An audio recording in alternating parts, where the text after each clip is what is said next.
नमस्कार बंधुरा अल in one चैनेले आपनादेर सबाइके स्वागत जानाई। आशा करी सबाई भालो आछेन, सुस्थ आछेन, आमराओ भालो आछि। आजके आमी बानाबो चिंगड़िर एकटी भिन्न धरनेर रेसिपि।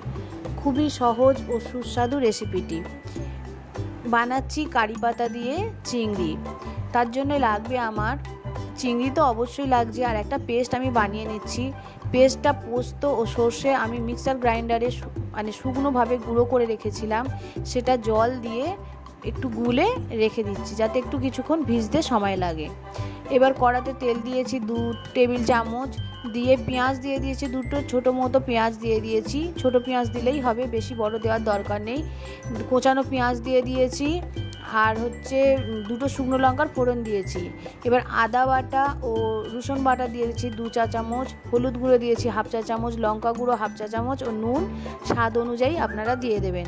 আমি 1/2 চা চামচ দিয়েছি, আপনারা আপনাদের প্রয়োজন মতো দিয়ে দেবেন। সমস্ত মশলাগুলো যখন কষিয়ে খুব ভালোভাবে একটা সুন্দর স্মেল হবে, ঠিক সেই সময় চিংড়িগুলো দিয়ে দিতে হবে।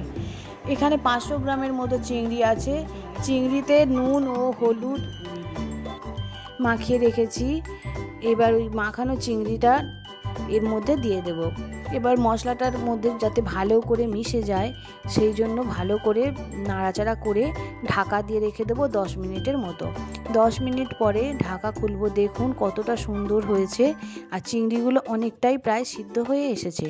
ঠিক এই সময় আমি সর্ষে পোস্ত যে পেস্ট বানিয়েছিলাম ওই পেস্টটা এর মধ্যে দিয়ে দেব, দিয়ে আবারও নাড়াচাড়া করব।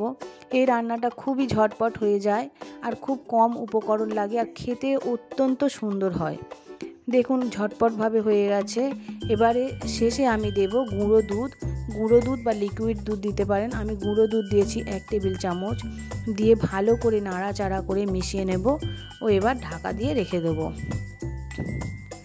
এবার সামান্য জল দিয়ে দেব, সামান্য জল দেওয়ার পরেই ঢাকা দেবো। একটু সামান্য জল না দিলে চিংড়ির একটু সিদ্ধ হওয়ার জন্য সামান্য জলটা আমি দিয়েছি। দিয়ে এবার ঢাকা দিয়ে দেব। ঢাকা আরও 5 মিনিটের জন্য ঢাকা দেব। 5 মিনিট পরে দেখুন যখন ফুটে উঠবে তখন এর মধ্যে এবারে মেশাবো কারি পাতাটা। কারি পাতার ফ্লেভারটা খুবই সুন্দর লাগে। কারি পাতাটা এবার এর মধ্যে দিয়ে দেব। 2টো কারি পাতা আমি দিয়েছি। কারি পাতাগুলো দিয়ে ভালো করে নেড়ে ছেড়ে আবারও 5 মিনিটের জন্য ঢেকে রাখবো। ঢেকে রান্না করলে চিংড়ির মধ্যে থেকে জলটা বের হবে, তেলগুলো উপরে উঠে আসবে, খেতে খুবই সুন্দর হবে। দেখুন উপরে তেল ভেসে উঠেছে। আর নাবানোর কিছু আগের মুহূর্তে আমি টমেটো সস দিয়ে দেব 1 চা চামচের মতো, খুব বেশি দিতে লাগবে না। দেখুন দেয়া হয়ে গেছে, আমি মিশিয়ে দিয়েছি খুব ভালো করে। কারি পাতা চিংড়িটা খেতে খুবই ভালো হয়, যদি আপনারা চান বাড়িতে অবশ্যই বানিয়ে দেখতে পারেন। দেখুন একেবারেই হয়ে গেছে, কি দারুণ একটা রং এসেছে। ভিডিওটা যদি ভালো লেগে থাকে তাহলে অবশ্যই একটা লাইক করে দেবেন। আপনারা কে কোন জায়গা থেকে ভিডিওটা দেখছেন আমাকে কমেন্ট করে অবশ্যই জানাতে পারেন।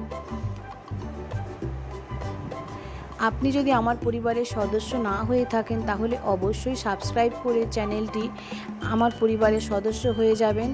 দেখা হবে পরের একটা ভিডিওতে। সবাই ভালো থাকবেন, সুস্থ থাকবেন। এই চিংড়ির রেসিপিটি গরম ভাতের সঙ্গে খেতে ভীষণই ভালো লাগে। চাইলে ফ্রাইড রাইসের সঙ্গে বা জিরা রাইসের সঙ্গেও খেতে পারেন। বাচ্চা বড় এটা সবাই পছন্দ করে থাকবে রেসিপিটি। সবাই ভালো থাকবেন, সুস্থ থাকবেন। দেখা হবে পরের একটা ভিডিওতে।